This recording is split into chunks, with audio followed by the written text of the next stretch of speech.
Vous avez probablement déjà vu le nom Red Bull placardé sur des Formule 1, des athlètes de sports extrêmes ou des vidéos de sauts impossibles.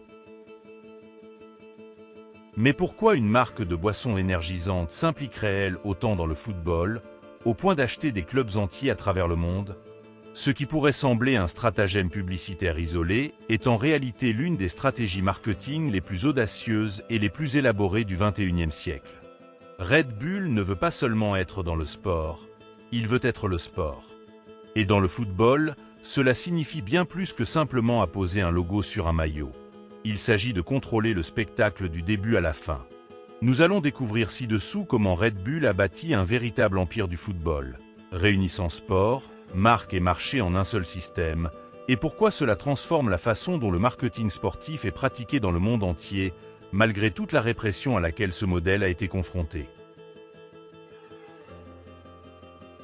Mais avant de commencer, abonnez-vous à la chaîne pour rester informé. Numéro 1. Une marque qui joue ensemble. Le football comme extension de Red Bull. Red Bull est né avec une proposition audacieuse. Ne pas vendre simplement une boisson, mais une attitude, un style de vie. Dès ses débuts, la marque s'est associée à des sports symbolisant l'énergie, le risque, l'adrénaline et la jeunesse, au point de créer des compétitions pour ces disciplines, même lorsque celles-ci n'étaient pas réglementées.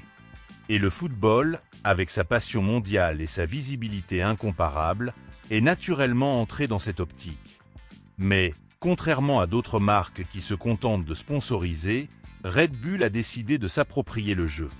En rachetant des clubs, elle a pris le contrôle du nom, de l'écusson, de la tenue, du stade et même de l'identité de l'équipe. Au lieu d'un sponsoring temporaire, elle a créé une présence permanente, vivante et émotionnelle dans le quotidien des supporters. La marque est devenue partie intégrante du jeu, littéralement, et pas seulement une marque qui signe le chèque. Numéro 2. Un empire de clubs à travers le monde. La première étape a été franchie en 2005 avec l'achat de l'Austria Salzbourg, transformé en Red Bull Salzbourg, en Autriche. Viennent ensuite les New York Red Bull, aux États-Unis. Au Brésil, Bragantino est devenu Red Bull Bragantino en 2019. Mais le projet le plus ambitieux, RB Leipzig, a été fondé en 2009 en Allemagne. Ces clubs ne fonctionnent pas comme des entités isolées. Ensemble, ils forment un réseau international coordonné, avec un flux de talents bien planifié. Les joueurs révélés au Brésil peuvent se perfectionner en Autriche et évoluer en Allemagne. Red Bull a créé son propre système de ligue, permettant aux athlètes et aux profits de croître au sein de sa propre structure. Outre les joueurs, les clubs partagent la gestion administrative, les méthodes d'entraînement et la philosophie de jeu. Tout suit un modèle standardisé, un football offensif et rapide, avec un marquage et une intensité élevée, reflet direct des valeurs de Red Bull. Le marketing, l'analyse des performances et les décisions techniques sont centralisés, garantissant efficacité et cohérence. Chaque club est comme une cellule d'un même organisme, adapté au marché local, mais fidèle à l'ADN de la marque. Numéro 3. Le parcours du joueur, de la base à la célébrité. Pour un jeune talent, intégrer le système Red Bull, c'est comme intégrer une école de football internationale. La voie est claire, gravir les échelons en interne, gagner progressivement en visibilité et en expérience. Ce fut le cas de Benjamin Sesko, du RB Leipzig, Keita, de Liverpool, Upamecano du Bayern Munich, et de la star de Liverpool Szoboszlai, qui brille désormais dans de grands clubs européens. Cette structure facilite le développement et la valorisation des athlètes, réduit les risques et multiplie les profits. Red Bull investit dans la formation et obtient en retour des performances et un rendement financier, complétant ainsi un cycle durable et intelligent. Et bien sûr, outre le rendement financier direct, l'entreprise atteint son objectif: promouvoir son produit phare, la boisson énergisante Red Bull. Ainsi, puisque sa chaîne de clubs parvient à être rentable, c'est presque comme si l'entreprise n'avait pas dépensé d'argent pour promouvoir son produit principal, ou mieux encore, qu'elle en avait reçu. Numéro 4.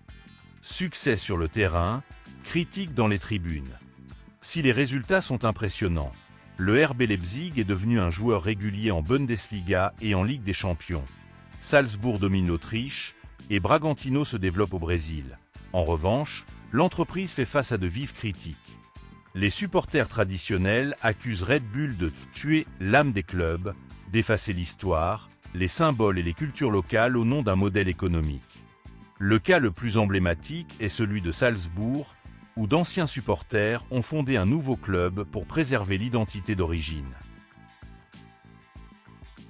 En Allemagne, le RB Leipzig est souvent harcelé par ses rivaux, qui le considèrent comme une équipe artificielle créée pour l'argent.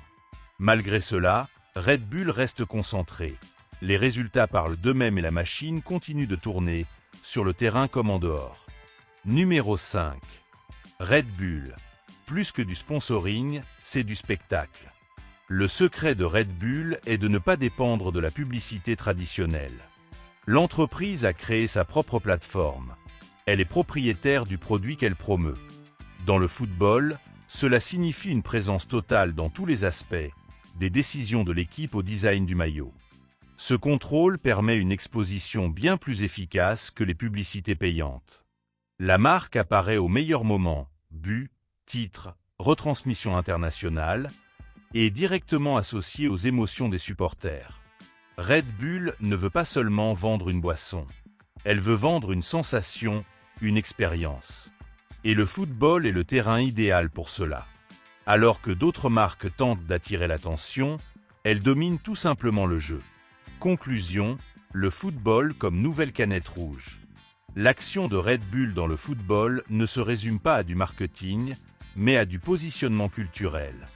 En s'insérant profondément et stratégiquement dans le sport le plus populaire de la planète, la marque a bâti un empire alliant passion, performance et publicité en parfaite harmonie. Elle a transformé des clubs en ambassades de son identité, créé des carrières, remporté des titres et, cerise sur le gâteau, mis sa marque entre les mains et dans le cœur de millions de fans. En fin de compte, le football Red Bull est bien plus qu'un simple jeu. C'est un message. L'énergie ne se vend pas, elle est pour la vie. Abonnez-vous à la chaîne et aimez-la.